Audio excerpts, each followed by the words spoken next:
Hey,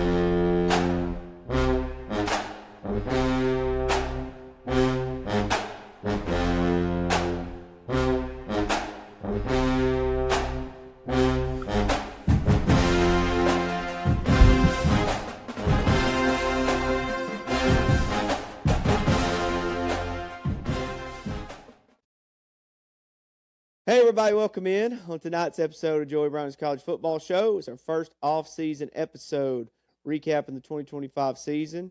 We'll also recap some of the transfer portal stuff. We will also be looking at a little bit of stuff from 2026, previewing it just a little bit, but not too much. We'll talk a little bit about the Dabo Swinney, Pete Golden debacle. Kind of dig around a little bit with the state of the sport and talking about what some things maybe need to be changed, what things are still good about it, still great about it. And so we'll give some ideas of that. We give a way too early top 10 for 2026. But really the most important thing, though, is we have our first guest ever, guest host on Joey Brown's College Football Show. And that is my good friend Tyler Crane. Tyler, former high school football head coach in Alabama's highest classification. Tyler, thank you for joining me, man. Oh man, I'm glad to be here. It's just fun to get to talk ball and, get to chat it up with you a little bit and see what's going on. So first off, Tyler, I want our fanhood on this show. I probably shows through. I'm sure everybody personally that knows me knows mine. I don't I think. won't judge you on that. Oh yeah, well I was about to say I don't think. I think anybody that knows you and sees you on this obviously knows your fandom. I'm curious, first off, to ask you, what are your thoughts on Auburn's coaching hire, Alex Golish, this offseason? To be honest with you, I'm excited about the guy. I really am. I think that he is a no nonsense kind of guy. I think that he has a plan for everything. I don't think he's gonna, you know, just kind of go through things willy nilly. I think he's gonna have a plan, whether that be in the portal, whether that be off season nutrition. I think he has every aspect covered across the board. And he's brought in a great staff. Man, he's got guys that have been head coaches. He's got guys that have been coordinators. The defensive side of the football's got three coordinators on there to go along with Durkin. It's a solid group, and I think they're going to do some good things.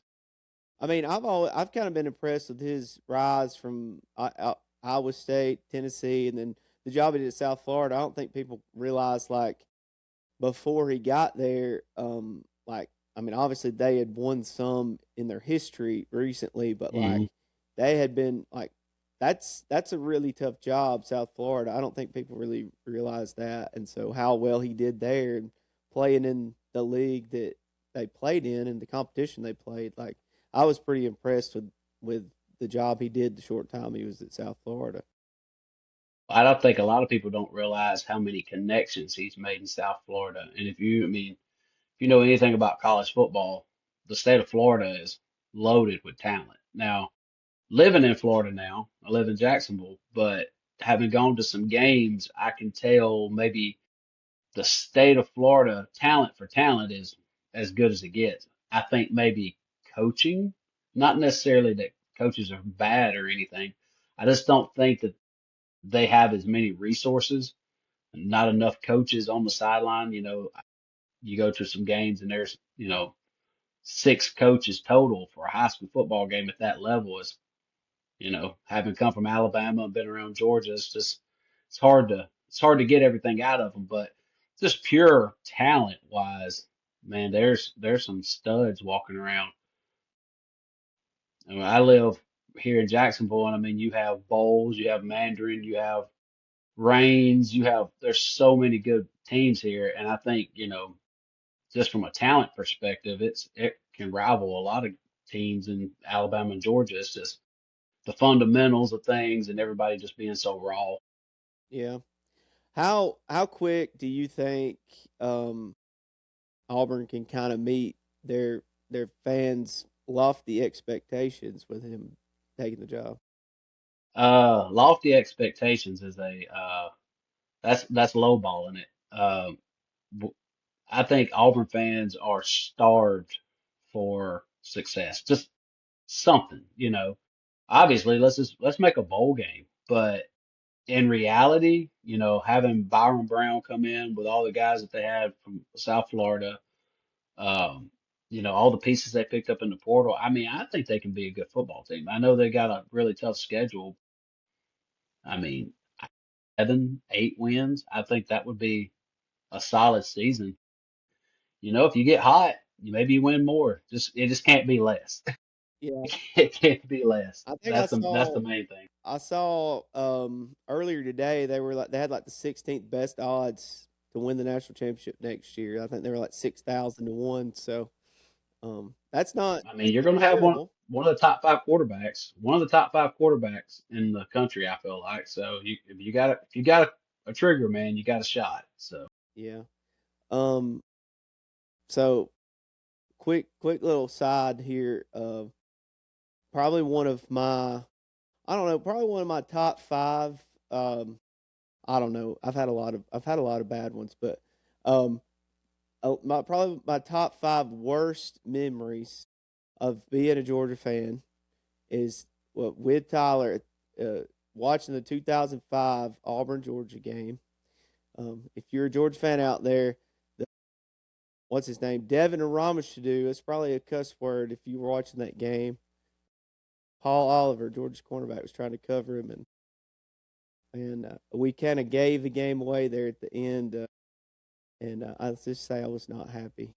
was it that Courtney Taylor catches it, runs it in zone, fumbles it, we dive on it and still score? Yeah, like Pretty sure I ran y'all out here. kicked the field goal. Yeah, that was it. It was 30-28, Georgia. All and I remember we had like I'll never forget. Georgia, it was like a third and might have been like no, I think it might have been fourth down and like 10.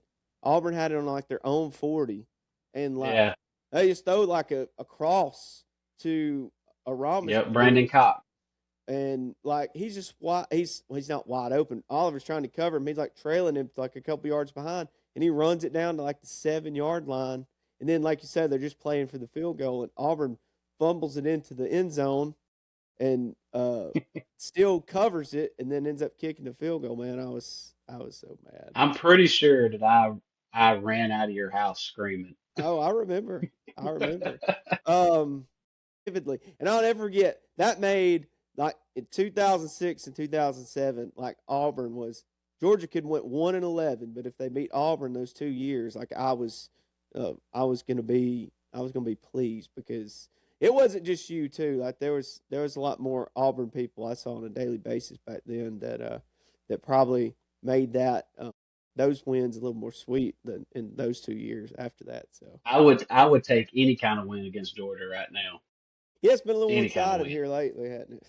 It's not been any fun whatsoever. Like the when Auburn and Georgia and Alabama and all LSU when they're all good and there's you know everybody wants their team to win every game, but when they're kind of going back and forth, splitting here and there, like that's what makes it fun. Oh, Like yeah. right now, Auburn's not holding up to their end of the bargain, but we'll get back there. Like I said, I think Golish is going to do a good job. I think he's got the right mindset for it. You know, I think Hugh Freeze did a good job of you know rallying the community and the big money people to kind of really get behind what he was trying to do, but he just lacks so much in the just the little things, and Mhm. that's what got him beat on Saturdays. And I think Golish is a stickler for the little things. So it'd be interesting to see. Um, so moving on, kind of looking at like a recap of this past season, like nationally in college football. Um, and I know we're not going to be very formal with this, but um, my own thoughts about the season, just as a fan, I think the product of college football, the games, I think they're as good as they've ever been. And like just and regardless of who you're a fan of, what part of the country you're in, I mean the games themselves are just they've never been better in my opinion. And I feel like this year gave us some of those moments. And I feel like towards the end of the year, you had plenty of people. obviously still left in the playoff race and the national championship race, and I don't want to get lost on, I think a lot the national media talks a lot about that stuff and focuses a lot on that stuff, but I still believe what makes college football great is, it's not necessarily the playoff or the national championship. It's the 12 games in the season and everything that goes along with that. What's your general thoughts on like this past season? I think the parody of all of it has made it better. I think, obviously you're not going to see teams stacking talent like they did in the late 2000, 2010s and all that. You're not going to see Alabama have, five stars at one position. I think those days are over. What I do enjoy seeing is, you know, the balance across college football, the floor kind of raising for everybody because Hmm. everybody's got enough money to go in for one guy. So as long as you got that happening, you're going to have teams that are going to pop up and be good. I mean, look at Indiana for example. Indiana, they said, "Hey, look, we're not. Yeah, you got to have a trigger man. They go spend the money on a trigger man, but we're going to go get guys that are older." That have been around the game, that know what we want to do and understand how we want to do it, and we're going to go win football games. What's happening with college football right now is what you're seeing with college basketball. College basketball has won away from a lot of teams have won away from recruiting high school kids, and they're just going to the portal. They may get one or two. They're going to the portal and they're supplementing older guys that understand the game, have been at the college level, and there's not that adjustment period. And I think you're starting to see that more with college football too. Is why am I going to go, spend a ton of money on a kid that may or may not play next year, may not play till his sophomore, junior year, and we put all this money into him, he may leave.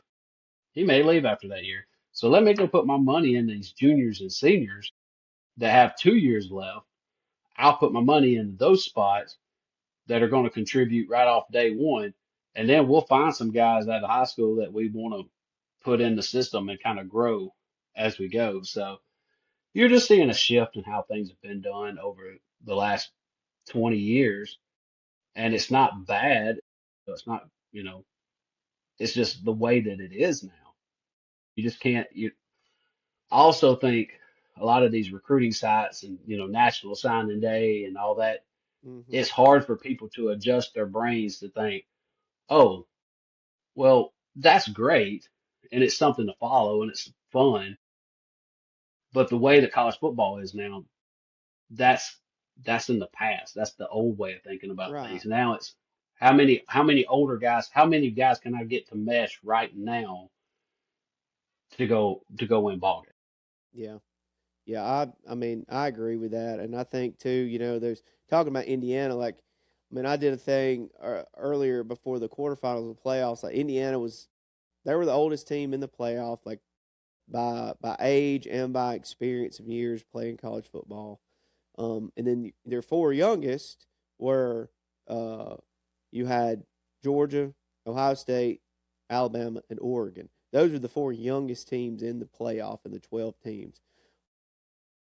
And so, like, I think, for me, honestly, I think it'd be easy to say that's a trend, and like that's like next year try to look for, well, who's the next Indiana, who's this next kind of maybe off the radar team that's just investing in the portal and, like, trying to get older players, 23, 24, 25-year-old players. I do think it's probably still cyclical. I think if you look at those teams, the younger ones this year, like Georgia, Alabama, Ohio State, Oregon, I think if you were to say, hey, today, one of those four teams is going to win the national championship in 26, like, that wouldn't be a shocking thing, right? Like, you could see that because No, they have that high school recruiting talent.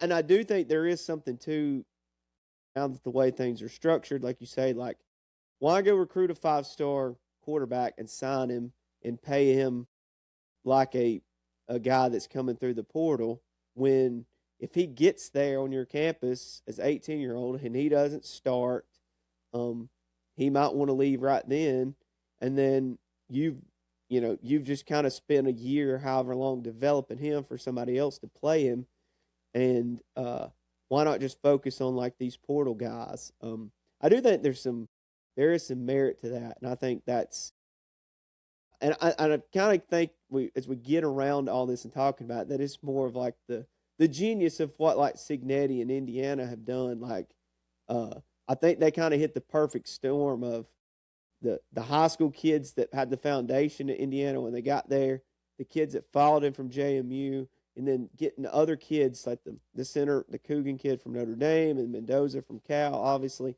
like getting those guys in and just having the right mix of just really, fitting the culture that they already had, um, and just being really well coached. And also, just, I mean, I think you could say, like, no matter what, when you look at these teams, like the teams that have the NFL talent eventually are going to be the teams that win. Like, I think you can look at Indiana and say, well, they don't have any 5 stars. They're all 3-star kids out of high school. But I think at the end of the day, you're going to look, a lot of those kids are going to be on NFL teams eventually. Like, they've Well, grown and yeah, I developed mean, into that for sure.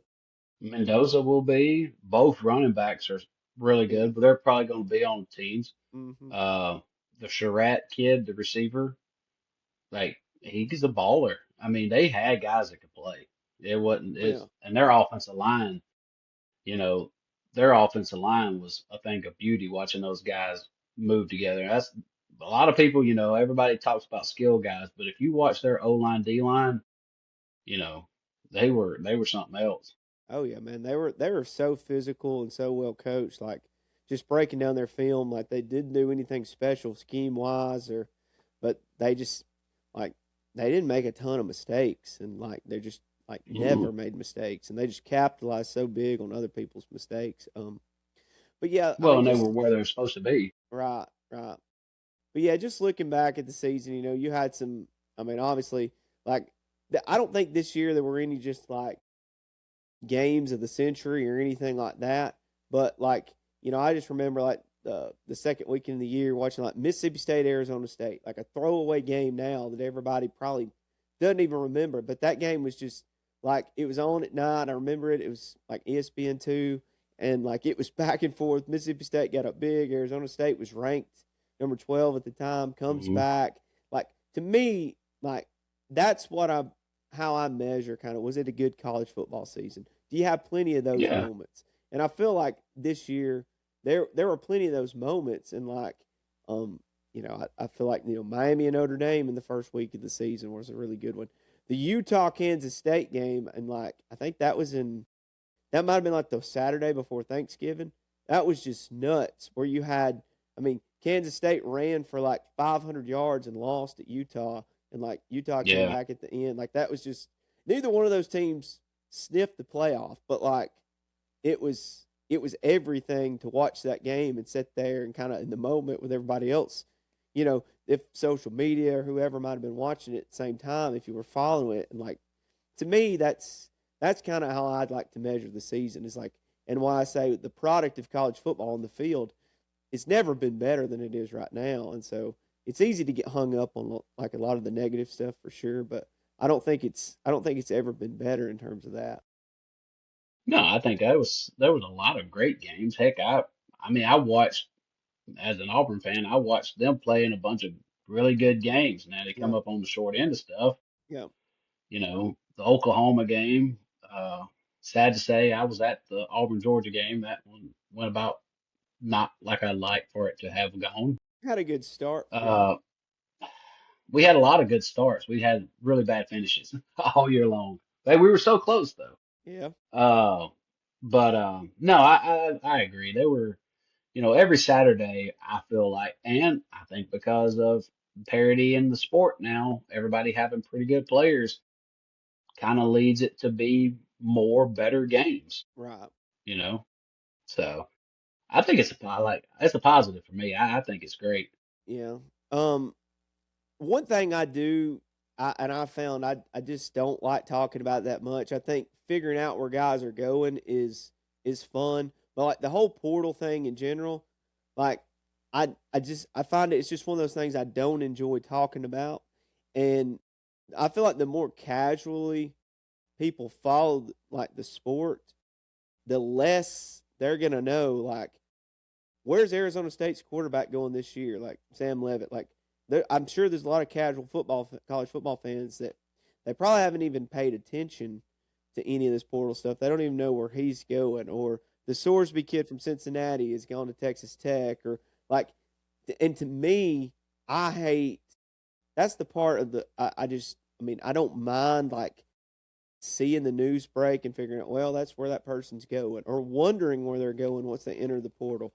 But it's the part that I like talking about the least, and I find the least interesting because I feel like it keeps the sport from and the teams in the sport from like having an identity of who the players are on the rosters. And I feel like to me that's one of the special things that's always been about college football is for 3 or 4 years, like who those guys are going to be. And you mentioned college basketball, like it's becoming a little bit more like that through the portal, where these kids are, like if you're just a casual fan of whatever team, you turn the TV on at the end of August, you're like, okay, first game, who's on our team? Like it didn't always used to be that way. And when I say that, like No, 5 years ago, it wasn't that way. Where you knew you knew how many seniors you had coming back, you knew how many offensive lineman starters you had coming back, like you knew all this stuff. And now I feel like only people who like day to day keep up with the sport on like social media and stuff, like those are the only people that know that now. well, yeah, basketball. Auburn, for example. Last year we were older guys. I think we had 5 or 6 seniors, and now this year we have one returning starter. Everybody's new, and it's just like this year's been so hard to like get into because I don't really know those players. So now that the season's kind of getting, Mm-hmm. midway through, you're starting to learn those guys. Well, the same thing's about to happen with football. I mean, use Auburn for an example. We got 35 new guys coming in. I mean, the whole team that you saw last year that you thought if we, get better, we got a chance. A lot of those guys are gone now. Guys that you like, you start to like, you want to see them do good at your school, and then they just leave. And I think there's going to be a lot of ramifications for that too, because, you know, think about it as a Georgia fan. What if No Moreno was at Georgia and then, Clemson paid him a little bit more money or Tennessee paid him a little bit more money and he left as a junior and went somewhere like that. Yeah, Imagine like your fandom of that guy. You're like, well, you can't say like, oh, well, he's a Georgia guy. It just, I guess the old school way of looking at things, that kind of throws a wrench in that. So you just got to understand that you can't look at it like it was 10 years ago. You got to think about it as, okay, this is the way it is now. You can't get so attached to people because they may not be here. And, you know, to like love a university, love the place that you're at, there's still people like that, but they also love that check. So yeah, you yeah, you better be winning and that check better be right or those guys ain't staying. yeah. And I agree with you on the like the identity part, like being identifiable with your university and with your team. Like, there's so many guys I think, and I don't think this is here to stay. I think there's got to be a breaking point somewhere. It's got to be fixed. But I think you're going to look back at this point 10, 15, 20 years from now, these guys that did all this moving around, like, uh, I think there's going to be that lack of like identifiability, like, and it's more like uh, and it's not a 1-to-1 comparison to like NFL ball, but like it's kind of like moved around and you don't really have that. that school that is your school. And like, if you go back 20 years from now, people's like, hey, that guy's, you know, he played on this team and like he was a captain of this team. And that's why like, Ty Simpson in Alabama, I thought that was pretty cool. Like he announced to go in the draft and then he came out like a week later and said, all these other schools are offering me $5, $6, $7 million to come back to college next year. And he's like, I don't want to do that. He's like, I want to be remembered as an Alabama quarterback, like not somebody that went to Tennessee for a year or wherever, whoever offered him the most money. And so, I think that's Right. And cool. you're still gonna see guys that are gonna be like, hey, this is where I want to be. I don't care about the situation. This is where I want to be, and this is what I want to be remembered as.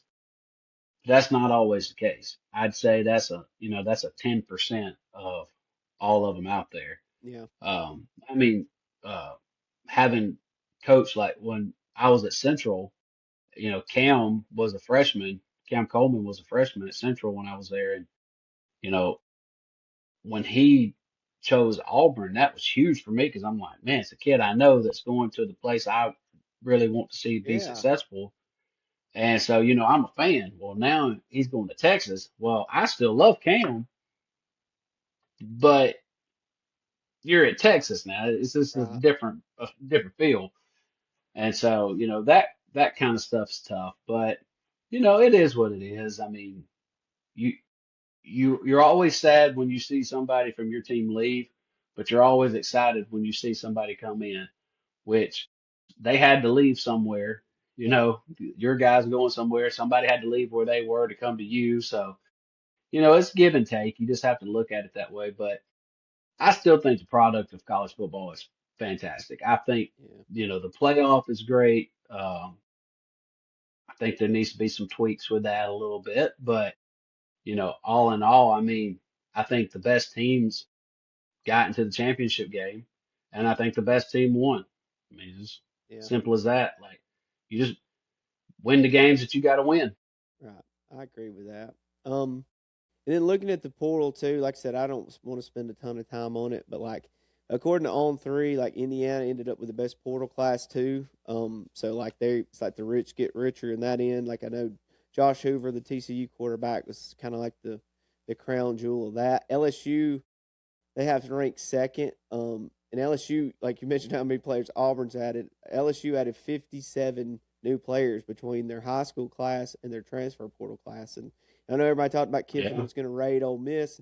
They ended up with 4 Ole Miss players. So, like I know they took their whole staff basically, but they didn't end up with, that many players. And then, I think too, like these portal rankings, I think you can kind of take them with a grain of salt, just because you don't really know. You know, kind of who they're like. What they've done based on their production this far, but You still don't really know based on like their ranking or whatever where they're going to end up producing at this new school they're at. So Well, yeah. I mean, you look at.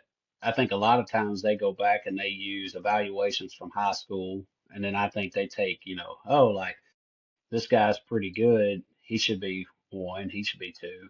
I mean, look at Sam Levitt, and no knock on any of these quarterbacks because I feel like your worth is whatever somebody wants to pay you. Like some people are like, oh, that kid's not worth that. Blah blah. No, you're worth whatever somebody's willing to pay you.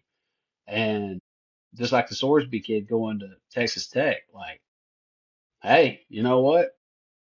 I'll take that. You want to pay me that? I'll fine. Okay, let's go do it. But right. um, that's a lot of money. Mm-hmm. And I've seen Sam Levitt be really good. I've seen Sam Levitt be really bad. So you're kind of thinking like, well, Kiffin can turn him into the next, Trinidad or whoever the case may be. So I think a lot of teams are, a lot of this money that is flying around. There's a lot of liability on that too, Yeah, because you're taking risks. no doubt. So speaking of transfer stuff, like so this whole deal this past weekend, I think really it was last Friday, when Dabo Swinney came out and had this press conference talking about transfer portal player uh, that Clemson had signed, okay, and it was enrolled and it was in class, um, and he ended up had this whole tampering debacle, where Hmm. basically Pete Golden was accused uh, of basically contacting this kid while he was already enrolled, and basically stealing him away from Clemson or talking him into. Luke Farrelly is the kid's name. He transferred from Cal. He's a linebacker. Transferred to Clemson, enrolled there in class, and then all of a sudden, as Dabo put it basically gave this whole timeline of like Pete Golding supposedly texting this kid. This kid's telling the guys at Clemson, the Ole Miss coach is texting me, trying to ask me what the buyout is, what it's going to cost to get me out of here. And then lo and behold, the kid ends up going and, uh, you know, him and his agent, it seems like they're cooperating with Clemson. And then basically the agent comes out and tells Clemson, hey, we'll give you what you need to turn Ole Miss in terms of text messages for tampering if you'll add another $1 million to this NIL deal we've already agreed on that we're already working under. And of course, Clemson said no. And then later that afternoon, the kid's at the compliance office asking to go back in the portal, and he ends up going to Ole Miss. So, like, and this is obviously this has been the most highly publicized version of this because Dabo came out and I think he's really everybody kind of knows his stance on transfers and this whole new era of college football, and like I think he's kind of making his voice known and stance known very well on this. But like this is just I mean I understand you want it like you say. Do you want these kids to be able to have movement and freedom to move around and go play where they want to?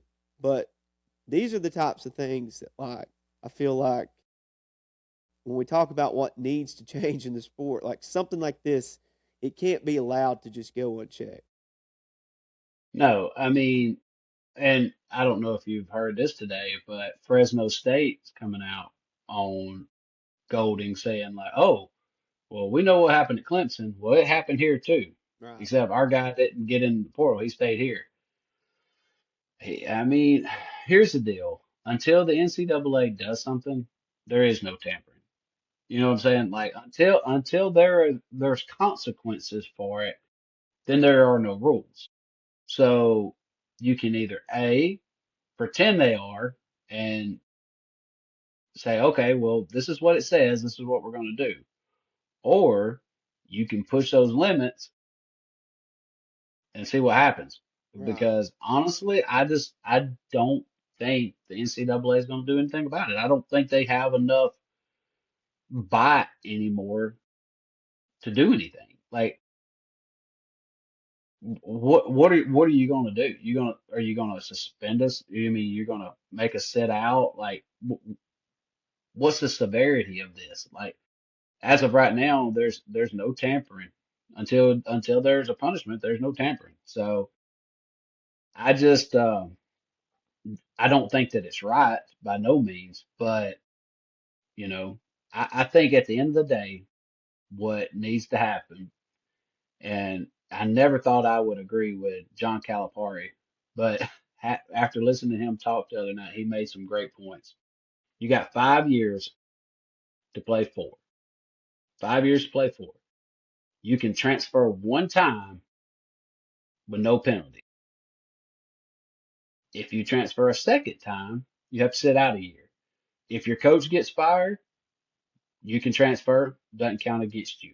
If your coach leaves, you can transfer, doesn't count against you. But that's it. You get one time. Next time you have to sit out, or if your coach gets fired or leaves, then you leave.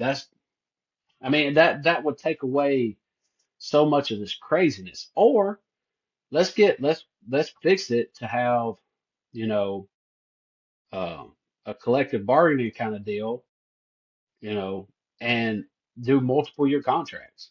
But you saw Duke try to do that with their quarterback, and Mensa he still got out of it. Guess where he's at? He's at Miami. Yeah. So I think you're like you're what you said about the 5 years to play for. Like that's like I think, if I'm remembering this right, like I think during I mean, obviously everybody got the extra year starting with like the COVID year, but then at some point the multiple transfers without penalty, like that just went out the window. So like, I mean, look like Mensa, you're talking about at Duke, perfect example. He goes from Tulane to Duke to Miami in barely a year's time, and this is happening all over the place, and there's no guardrails in terms of uh like there's maybe one, what, there's no one transfer anymore. I mean, there used to be the whole deal about the one transfer, or like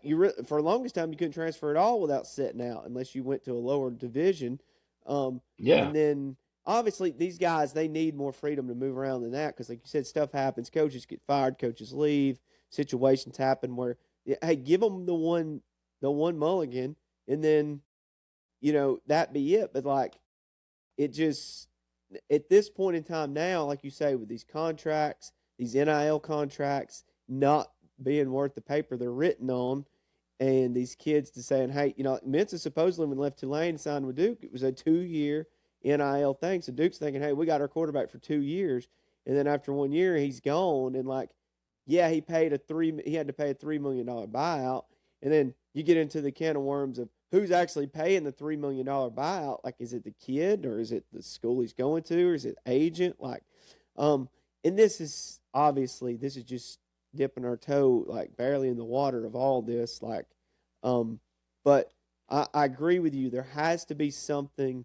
where there is a certain number of years to play your eligibility, and there has to be some sort of limit on the movement from one school to another without some type of consequence where there's eligibility or whatever.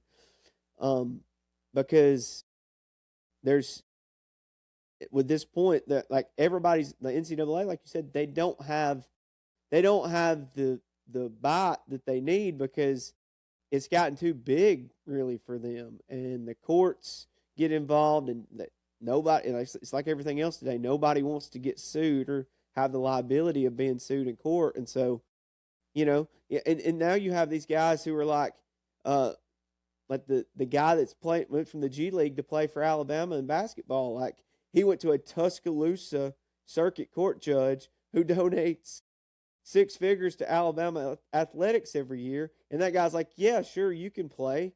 Like that's such that. an Alabama I thing. mean, and the same thing's going to happen with Trinidad Chambliss at Ole Miss. Like the federal court rules against him. Now he's going to go file in the state of Mississippi, and who's a judge in the state of Mississippi that's going to file against the Ole Miss quarterback from having another year of eligibility? Like it's insane to think that these guys can just stick around for 7 or 8 years and play college ball for 4 or 5 different schools with just nothing but a good lawyer filed paperwork to be able to fight it off with. It's just, to me, that's why there has to be somebody step up eventually, and somebody be put in charge to govern all this, because like I said, the NCAA definitely isn't governing it anymore.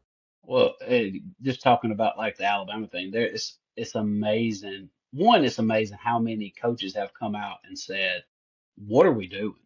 Like, like you declared for the NBA, like you played multiple, I'm fairly confident, multiple seasons in the G Yeah. League, and then oh, I'm just gonna go back to Alabama. It's amazing how many people like have come out and said stuff like coaches, but it's also amazing. It just shows you from a fan base perspective how a lot of fan bases will do everything in their power to make it sound like, oh, it's okay, not a big deal. Now, if somebody else does it, no, no, no, no, no.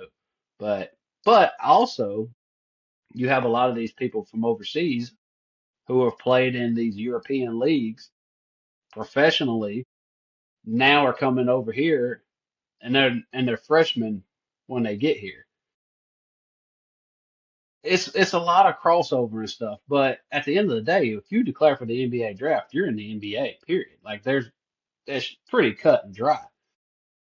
What's about to happen if I'm if I'm a college football coach, now don't get me wrong, I think if you're not looking for a loophole, you're not doing your job. I think because here's the deal. If I'm a college coach and I don't win, guess what they're going to do to me? I'm going to get fired. Well, I like making my money and I like winning. So I'm going to find every loophole I can to make sure that my team is competitive. So who's to say that guy gets drafted? He's on the practice squad, never actually gets on the field. He's just hanging around the practice squad, kind of bouncing from team to team. Well, he's still got a year of eligibility left.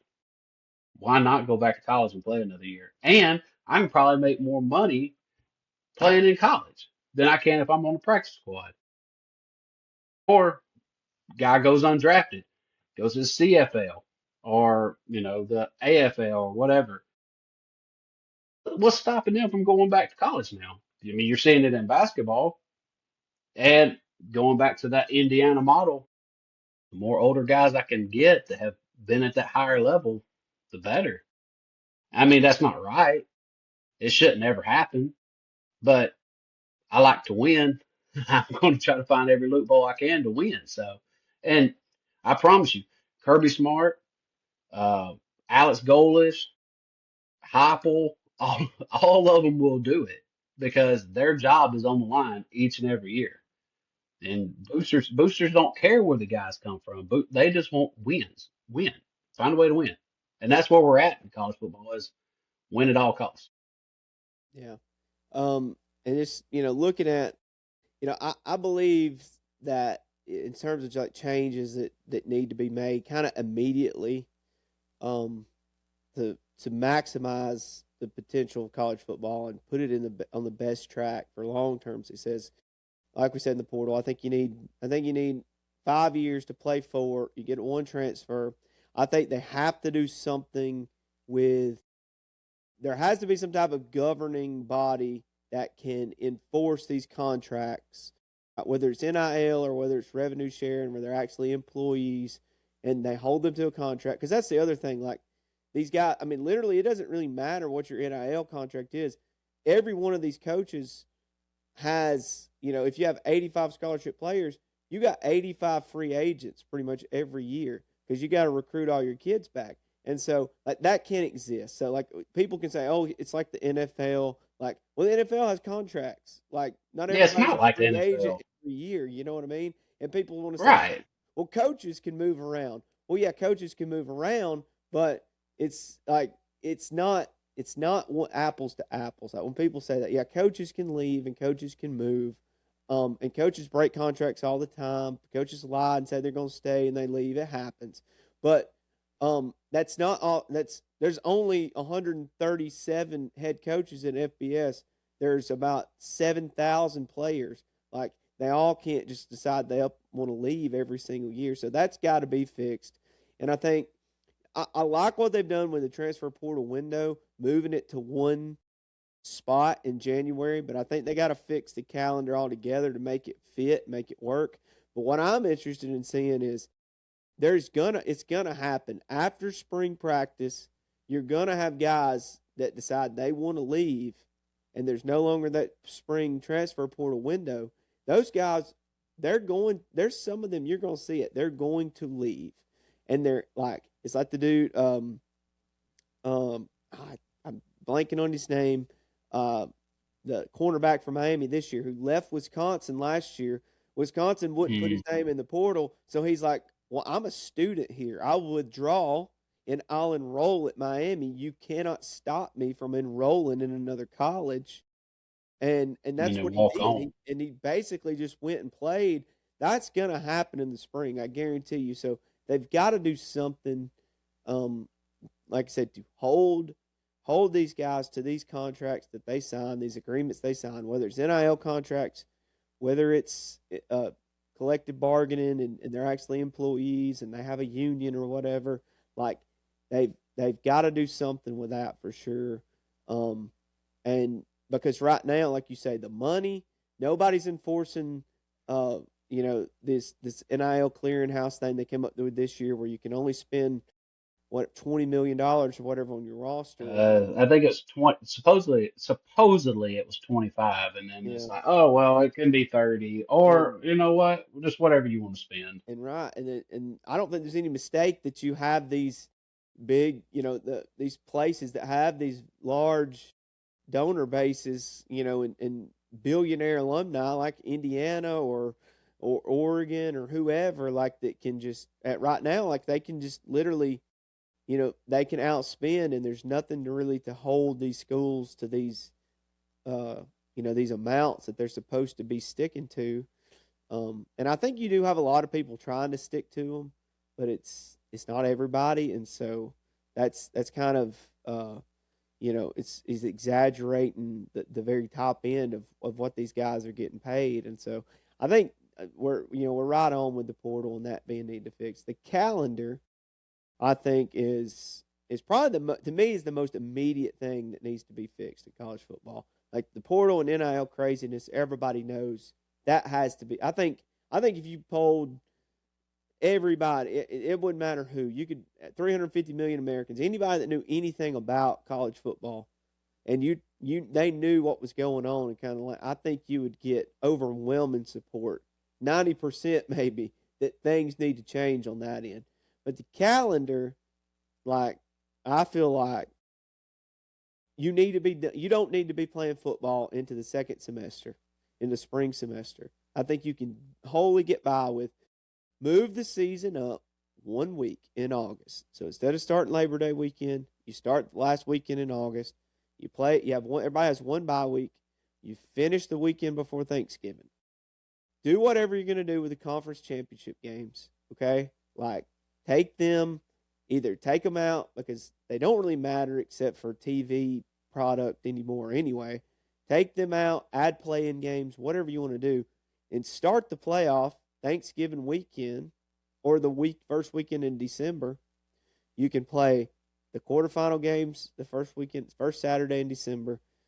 You can play this semifinal games. I'm sorry, you can play the first round games the first weekend in December. The quarterfinal games the second Saturday in December, and then you can play the semifinals right there, like right before Christmas. Play the national championship on New Year's Day and rotate it between the Rose Bowl, the Sugar Bowl, Fiesta Bowl, Orange Bowl, whatever.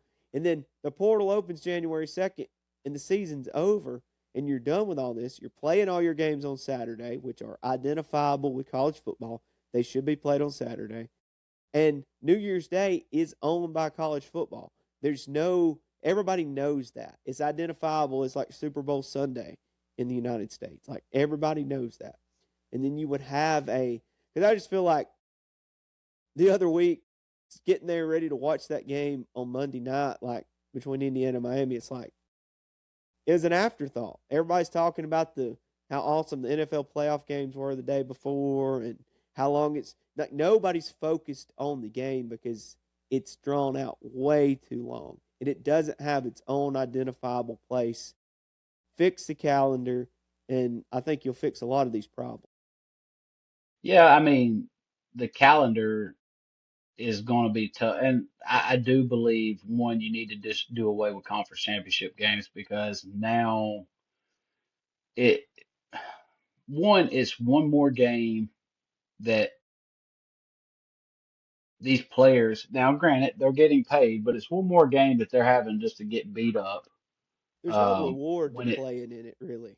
there's not, and if you're on the bubble, if you lose that game, depending on who you are, you lose that game, you may get kicked out. You win that game, you were probably already in the playoff discussion anyways. If you're playing in the SEC championship game, you're probably in the playoff. So I don't see any reason why to keep it. Um, but what you do is that week of conference championship games, if they do expand it, let that be a first round game. If you go to 16, let that be your first round, and then so on and so on. The problem, what you were talking about, playing games on Saturdays and stuff like that, you start dabbling into the NFL schedule, because they start playing games on Saturday and Sunday. College football is never going to take away from the NFL. NFL is never going to let them take away from the NFL. So I I believe that's probably why they play it on a Monday night. It I hate it. definitely I is. hate it. I hate it. Like it's the worst thing ever. It's a Monday night. Let's say your team is playing in the championship game. If it's on a Saturday, you could fly out or whatever on a Friday, take a day off, come back on Sunday. Well, now it's a Monday. So now you're taking off Monday, you're taking off Tuesday. Heck, you may take off Wednesday if you win. So it's just, I just don't like it being on a Monday. I understand why it is, but the the calendar as well as the transport portal goes, I don't know why I don't want this to sound bad. I don't know why we even factor in the school part of it anymore because yes, these kids are going to class and stuff, and that's great. Like they should be paid employees of the university because they are. They're paid employees. You can figure out the class schedule, but this whole of well, we got to get people in before the semester starts and yada yada yada. If you want to get people in, you can get people in. Yeah. Like don't give me that. So using that as an excuse for the schedule and the calendar to be the way that it is ridiculous. So I do think, you know, I don't think that there's a perfect answer. It does definitely. I think the portal shouldn't open until the season's completely over because I don't like this people getting into the portal and not playing in the last couple games and Oh well, all it that was kind of really stuff. nuts until this year. I mean, if you remember, the last couple of Well, I years when know. it opened in December or whatever, like it was just Yeah, it's Wild ridiculous. West.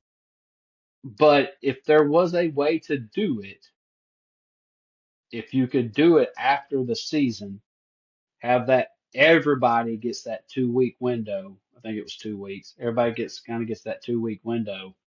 You could still make it work. It's just again, what governing body is going to say this Yeah, is what we're going to do? Because as soon as they say, all right, you want us to put rules in place? Boom, we put rules in place. Well, those people are like, we want rules, but we don't really want rules that affect us. We want rules that affect everybody else, but don't put them in place to mess with us. Only put them in place for everybody else. yeah. And it's just it doesn't matter what you do. Somebody's going to complain about it. You can't be right. But um, like I said, I think the portal should open at the end of the season. I do like where if you get a new coach, like you can't what is it you can't go into portal until like a Well, certain date. yeah. Well, if you get a new coach, it opens and your window doesn't like. So, for example, like right now, if Kirby Smart lets and took an NFL job or something, those kids they could leave. Like the portal window would open, and those kids could go somewhere else for a certain amount of time, right? Like even up Yeah, I until mean, so so the portal's really never closed. If something like that happens, for those guys, it's right. now, and But I here's do the think deal. there are some dates on it that cut it off, like, but it is like generally to the end around this time of year. I want to say it might be up to the end of January or something because like Miami and Indiana, like the portal didn't open for them until after they played, a week and a half ago. So So it's still imagine, good. let's just say like a Kirby Smart leaves for the NFL. All right, are those kids now stuck there till May? They can't enroll anywhere else if they No, can't yeah, get in classes. yeah, So that's tough on them. So are you going to start seeing coaches not leave until later? yeah. It's That's probably another thing. But something that will happen. yeah, I mean, if you know that you're going to leave, well, but at the same time, if you're going to another school, you're wanting to leave as early as you can so you can get a head start on getting people in the portal. So I mean, it's there's going to I mean, look the whole Lane Kiffin thing. Like that's going to I mean, I can't blame Lane Kiffin for wanting to take the LSU job, but at the same time, you just got your team to the playoff, and now you're just leaving. Like Right. it's just the most mind-boggling stuff that I've ever seen. Yeah. But like I said, it all goes back to the way that things are set up. He doesn't have a choice. Right. There's not a set time of like in the NFL, like, and that's the thing. Like, I don't college football is not the NFL, but the NFL has these types of things buttoned up where, like, if you're a coach, you cannot leave until the end of the season. Free agency doesn't start until March. The draft for new players isn't until April. Like, there's a calendar and a set way to do things and a governing body that governs all the teams. And so like right now, I mean the Seahawks, their OC, Kubiak, like he's a hot name for these head coaching jobs, but he can't he can't even in person interview until they're done playing. And so like they're playing in the Super Bowl. And like that, I mean, it is what it is. He probably wants to be a head coach, but he also probably wants to win the Super Bowl where he's at. So like he's not going to leave in the middle of the playoffs to go take another job, and the NFL's not going to let him because that's the governing body. They're not going to let a team hire somebody off a Super Bowl team or a playoff team before the season's over. Yeah. Like, Oh, yeah. But I think I I don't know if there's a perfect answer. I don't know no, if there's, definitely not, but there's better ones, I think. yeah, I mean, there's things that you can do to kind of like sure things up a little bit. But at the end of the day, I think for everything you fix, you cause another headache. Right. Like no matter what you do, everything you fix is going to cause another problem. You get one thing fixed, that does something else over here, and I do think that there needs to be I think there needs to be a like a power for its own separate entity. And I think Group of Five and needs to be its own separate entity. You know, you got your and sounds crazy, but you regulate the conference like they do in soccer and stuff. If your conference is doing good, you can be in this top 4 or 5, whatever you want to do it. If that conference starts to dwindle off, if the teams in there aren't holding up their share, move another team up. I don't know. It's just thoughts and ideas, but Yeah. um, I do think that I don't, I sometimes I feel like the Group of Five thing, everybody should have a shot, but did anybody really think that JMU was going to win it? Like, did they had a legit shot at winning national championship? Did Tulane have a legit shot? Like, yeah, they deserve to be in it, sure. But if you're going, like you said, apples for apples, I mean, Notre Dame should have been in, or you know, BYU or Vandy. You're telling me that Vandy couldn't have beat Tulane, or so you're gonna have Tulane go play Ole Miss again, and Ole Miss has done beat them by 40 the first time. Like, I get it, but let's use some common sense to it and like give that Group of Five their own chance to win their own national title. You know what I mean? I feel And like that would kind of, I'm glad you mentioned that about the playoff because like that's kind of my next thing. I'm definitely 8,000% against the Big Ten and wanting the 24 teams and all that stuff. Like I think 12 is good, and kind of going right along with the calendar. I think if you do away with those conference championship games like you talk about, if the conferences can somehow financially figure out a sensible way to get rid of those since they're worth so much money to like the SEC championship. That weekend, I think uh, you can have a 16 team playoff, or let's say you can call it a 12 team playoff. But I think you can solve a couple problems by the criteria of who gets in. So I think you have your top 8 that the committee is ranked, and after that last regular season weekend, those top 8 they're in. They have a spot. Then you take 9 through 16, and that first week after the regular season. So in my calendar, I told you like that would be the weekend after Thanksgiving. 9 through 16 play 4 play-in games. 9 plays 16 in their home stadium. So this year that would have been Alabama hosting at USC. 10 plays 15. That would have been Miami hosting Utah. 11 plays 14. That would have been Notre Dame hosting Vandy. And then 12 plays 13. That would have been BYU hosting Texas. Those are your 4 play-in games. And those teams that win those 4 games, you seed them 9 through 12, and you play a 12-team playoff, and you start the next weekend, and you play the same playoff we have now, but play in home stadiums up until the semifinals at least. Because think about that. That's the magic. We talk about the magic of college football. To me, it's the 12 Saturdays in the fall of going to Athens or Auburn or Tuscaloosa or Eugene or Columbus or wherever, right? And seeing these games and taking in the environment, in the atmosphere, the pageantry. That's college football. The NFL's magic juice, right? Its special sauce is the playoffs. And part of the reason for that is they play those playoff games in the higher seeded team's home stadium. And it's a home game. And it's like, I mean, we just saw them this past weekend. Like, they're awesome. And you add that element in. And I also think you fix the group of 5. Because to me, here's the thing. If you're a group of 5 team and you make it in the top 16 at the end of the year, there you go. There's your opportunity. Go win it on the field. Get into the playoff on the field.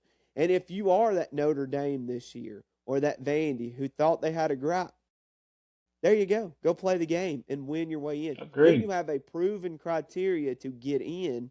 And I feel like if you're in that top 8, I feel like most times you're pretty solidly in, and there's not much argument to leave you out. So those teams are good. And then now 9 through 16, you're just duking it out on the field to get a spot. And to me, that fixes the criteria, that fixes the format. And then if you fix the calendar, you have the space to do that. And I mean, I can imagine, like, you ask ESPN, would they rather show Alabama hosting USC or Notre Dame hosting Vandy or Miami hosting Utah than Oregon hosting James Madison or Ole Miss playing Tulane? I'd guarantee you they would much rather have that game on TV to show than those. Yeah, and I think the only thing that they're gonna, and I love that idea. I think that's fantastic.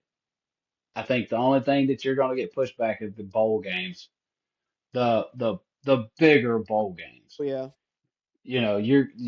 You're gonna have to play those because that's a lot of Yeah. money, and that's at the end of the day, that's what it's all about when it comes to that. So, but I do think that just just what is it, one round that you play at Yeah, and other that's it. stadiums And the teams that get the buys, they don't that get to don't play even a get home that. game, which sucks.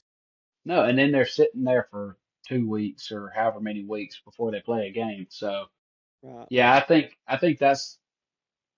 I love that idea, and if they could find a way to make that happen, that would be fantastic. I like the idea of the play-in games and uh, not just being automatic qualifiers. But see, now they've got it set to where, well, if there's a what is it, a Oh 12 yeah, the rules team are going to playoff, change this year. Where like this year it's still 12 teams, but all 4 Power Notre 4 Dame gets an conferences. automatic Right. bye if they're ranked so high. So Well, Notre ridiculous, Dame, if Notre Dame was ranked in the top 12, they're in. Like which is this year, ridiculous. which this year, they ended up in 11th. So if it had been the rules this year, they would have been in because this year they got bumped by those conference champions below them ranked wise, jumping them, and then also the Power Four conference champs are guaranteed a spot this year. So like Duke won the ACC. This if They should have under the been in. current, they would be in under this format Right. that they're going to have this year.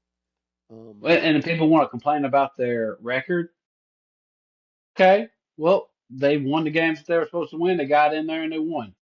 So right. you have a team from that conference plays for the national championship that didn't even get in the conference championship, which that can happen every year from here on. Yeah. To kind of turn our focus to a little bit this year, I kind of put together a way too early top 10 of what I think.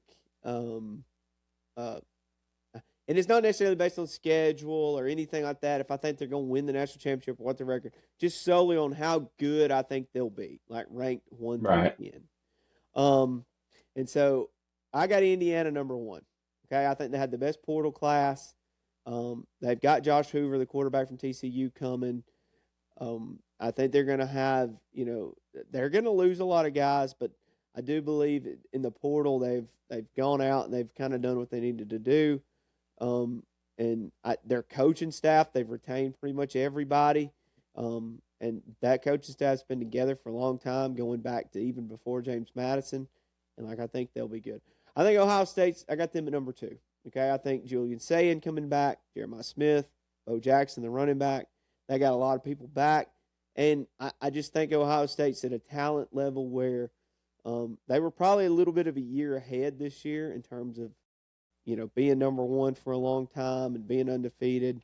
They're my number 2. I got Georgia at number 3. I think Georgia was a young team this year. I think there were a lot of times this year Georgia was, you looked at them and thought they could go. It wouldn't surprise you if they went 8-4 or something. They make the playoff, win the SEC championship game, have a disappointing end in the playoff, but I think they're going to have a lot back. Quarterback's back. Both top running backs are back. They're going to have a bunch back on the O-line. Defense is very young. I think Georgia, they're my number 3. Oregon, all right. Oregon's, I got them at number 4. I think Oregon, Dante Moore obviously coming back is a big deal.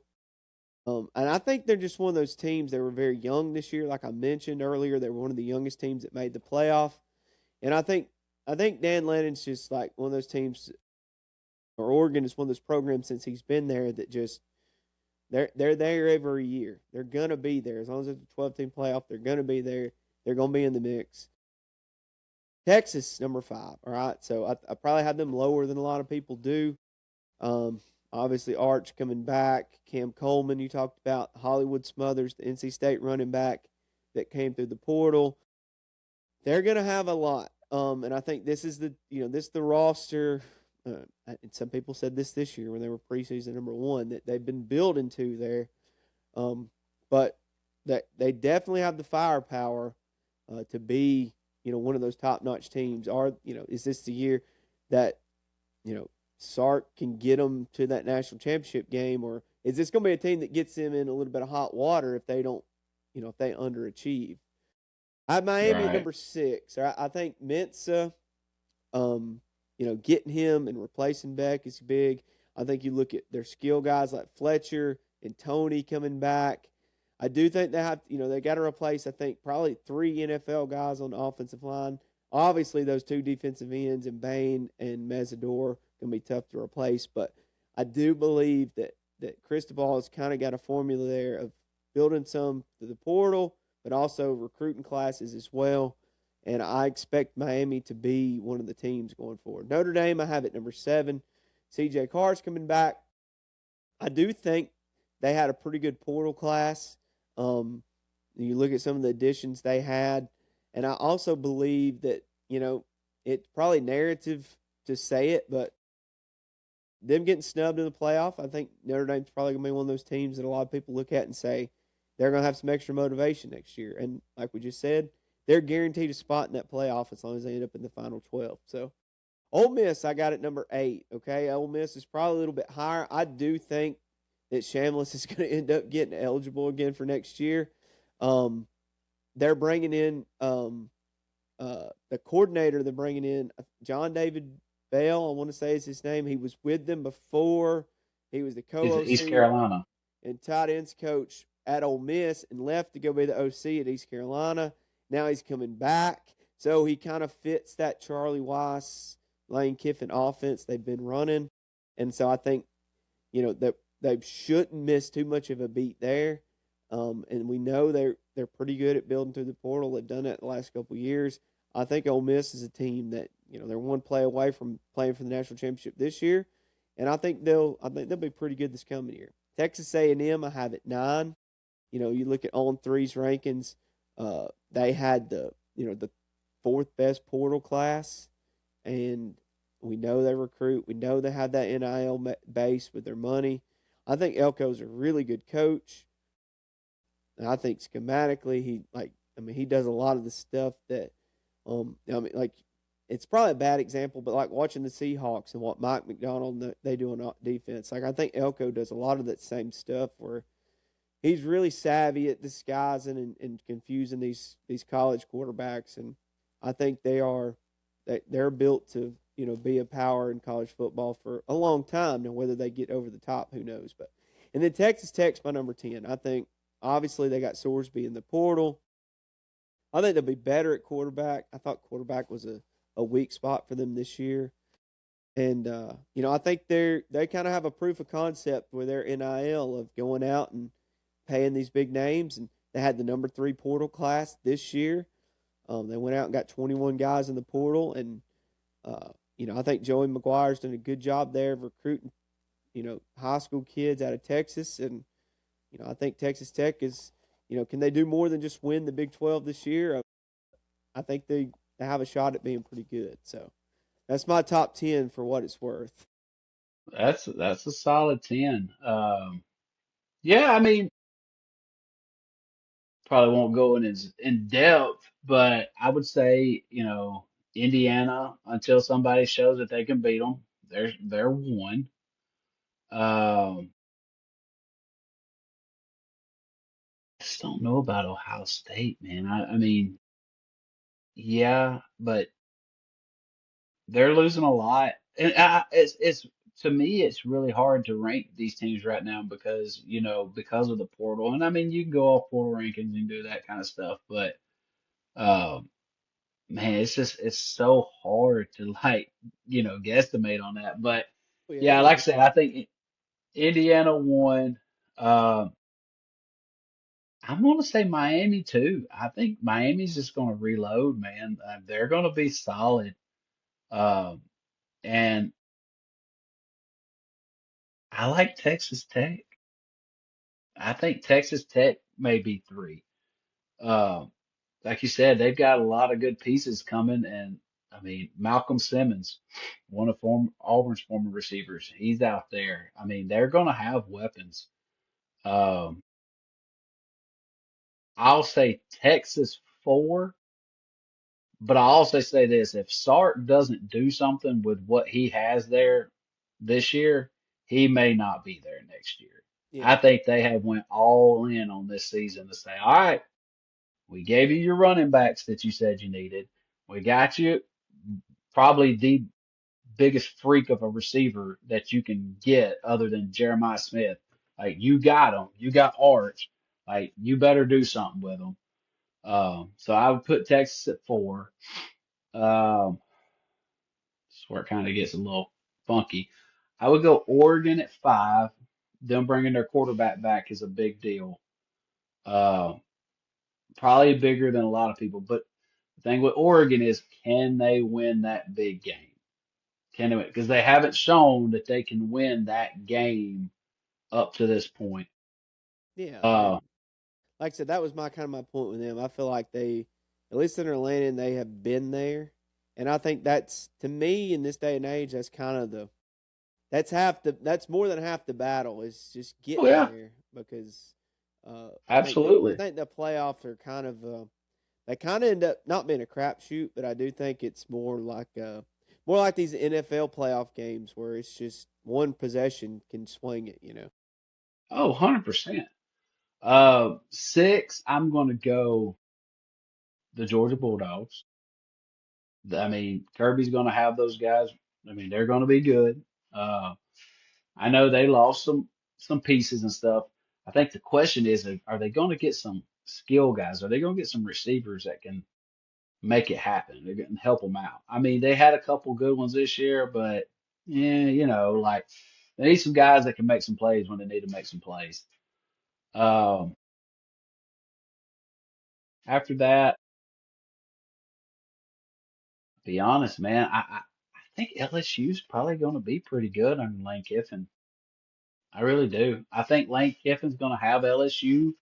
up in about that 7 spot. Um, he's gonna. I mean, he's gonna have dudes to make plays. He's gonna have dudes to make plays. You're at LSU. You can get players. You're gonna have one of the most rabid fan bases out there. They're gonna be solid. Uh, I'd say Ole Miss. I think Ole Miss is still gonna be pretty good, especially if they get Trinidad back. I think they're gonna be solid. If Trinidad doesn't come back, they got Deuce, which goes back to what we said earlier. You know, spending all that money on a freshman for them not to be there next year. Right. And he's going to be at Ole Miss, so I mean, he's electric. But you have a little bit of drop off there if he is the guy. If Trinidad doesn't come back, I probably don't put Ole Miss that high, but I'm assuming they're going to get them back. Um, Man, I'm trying to decide if I want to switch these two or not. I'm gonna go a little bit out of left field on this one. I'm gonna say Tennessee at 9. The only reason I say that is Heupel is due for another swing season. They've been in every game, but they just can't never get over the hump. Yeah, I thought Watch defensively out. this year they got really bad, and they hadn't been bad on defense in a couple years. So, Right, and they were. and they I made the feel like they were change. pretty. Yeah, and I think they made a really good change. I mean, granted, I'm use Auburn here. Tim Banks is now the safety coach at Auburn, and they bring in the cat from Penn State. Uh, and then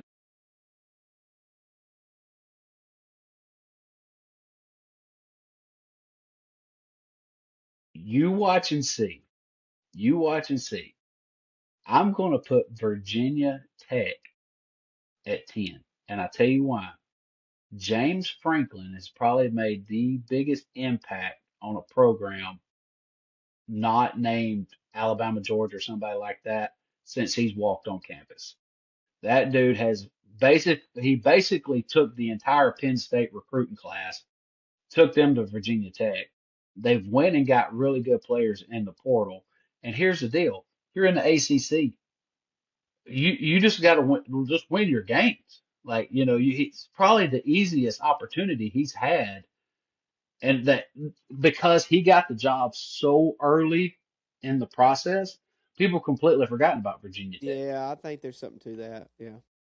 And that's going to be, and again, Ole Miss, LSU, Alabama, Georgia, uh, Tennessee, Florida, Auburn, they're all going to beat each other up. Virginia Tech, if they just hit, if there's the way their schedule is set up, if they just win the games that they should, and then keep their head above water in the ones they should, they're going to be right there. They're going to have a chance to be right there, and they're going to. That's just the Tennessee and Virginia Tech are the two. I'm just kind of like just watch because there's always going to be teams that nobody ever talks about. Watch and see if they don't do something this year. Oh, yeah, And I like that. I'm gonna tell you this: 11 Auburn Tigers. I know we're just gonna do 10, but I'm gonna put my Auburn Tigers up there because I got to bug a little bit. I got to give them a little something and cross my fingers that it works. If they're 11 and lose to Georgia and Auburn, is that a good year? If they're 11 and they lose to Georgia, that I'm means sorry, they beat some not people that. Auburn. If they lose to Georgia and Alabama, sorry, misspoke. No, it's not a good year. It's not a good year. It's not a good year. I like your last couple there because on one of these future offseason episodes, an idea I have is definitely to be uh, like our dark horse out of nowhere, like contenders that we like for next year. That's definitely going to be an episode here in the next couple of months that I want to Well, do. see, and that's the thing. Everybody's going to have the same top 10. Everybody's going to be like, well, these teams were really good last year. They're going to be good this year. It's not going to happen that way. Somebody out of left field is going to be really good this year, and I mean, why not Virginia Tech? Why not Auburn? Why not Tennessee? Like they have guys that can make it's just can they get the breaks? And I'm telling you, James Franklin is a fantastic football coach, and I think he got a raw end of the deal at Penn State, Yeah. and he's got a lot to prove. He's got a lot to prove, and I tell you this, I'd much rather have him playing Duke and Georgia Tech and those teams Well, heck than yeah. having to go to Ohio State and Michigan. I put my money on James Franklin on that. Yeah. Um, Kind of last thing here, and I don't want to spend a whole lot of time on it, but I just think like a year from now, like we're kind of in a middle reset point here, end of 25 season, kind of looking ahead to 26. Like one thing we'll be talking about a year from now, and I think it'll be that the SEC and the Big Ten are either started the process or are in discussions with appointing some type of new leadership uh, to govern the top of college football. Because I think the SEC and the Big Ten they control it anyway, right? They're the ones leading all these discussions about what'll happen with the playoff, and I think you look at comments like a couple weeks ago, Georgia's president Jerry Moorhead come out and said, hey, if the NCAA is not going to enforce this CSE, this College Sports Commission, the rules about NIL spending, and if the you're not going to get any tampering enforcement, and if Congress does not pass the SCORE Act, which would basically make NIL federally like regulated, if they're not going to do those things, then he was like, hey, then we got to do it. And so, and I think these presidents and these university guys, they see the cash cow that they have, and we talked about how good the product is and how entertaining it is.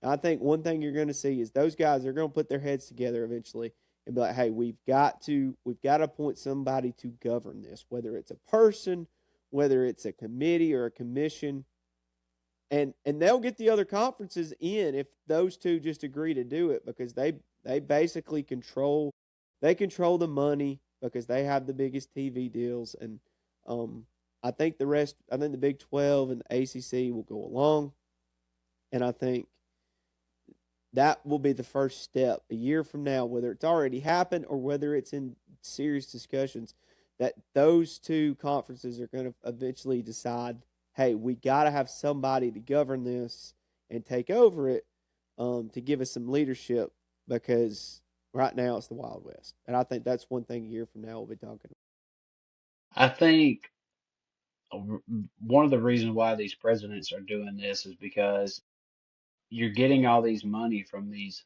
boosters and it's all going to athletics. But you got to remember, these are still educational, you know, situations. I mean, you've got to have libraries, you've got to have all these other things. I mean, it's just not sports.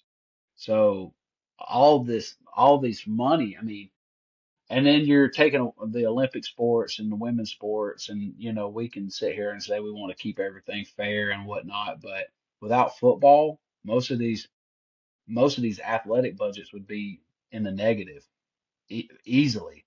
You know, I think a lot of, especially, I'd say at least three-quarters of teams on campus probably run in the negative, and the revenue from football is what keeps everything going. So yes, you got to put your money toward what's going to make you money, but you also got to look at the academic side of it and understand that it's not just about the sports. And I think the presidents are starting to, see that a lot of donors and stuff aren't wanting to give to projects and stuff on campus because they're giving all their money to NIL stuff. So about. Oh yeah. that stuff plays a role in it too. So whether it's a big role or not, it still plays a role. So, trying to figure out how to maneuver all that kind of stuff. You're going to see a lot of these presidents and board of trustees people start trying to figure all this out and make it better. Oh yeah. Well, Tyler, I know we spent a good bit of time on all these topics tonight. And I've enjoyed having you on, man, and you're definitely going to be a recurring part of the show. Yeah. And if for anybody that's still listening, go ahead and hit that subscribe button on YouTube. Follow us anywhere we get your podcasts, like Spotify or Apple Podcasts. You can follow our Twitter account or our TikTok account at Joey Browning CFB. And also, guys, I just want to kind of talk about like once again, people still listening out there. A couple are kind of our off-season schedule going forward. We're going to be a couple shows a week. One focused on the college side of things and the goings on. Got a lot of ideas for the off-season for episodes, and then also we're going to introduce a new kind of show to the channel, which will be sort of our coaches cut up. We're going to call it, where we're going to have high school and college coaches on, and just kind of cut it up some, talk ball, talk stories, talk the industry, and really looking forward to that. So I'm excited for everybody to get to see that in the future. So appreciate y'all being with us tonight, and y'all have a good one.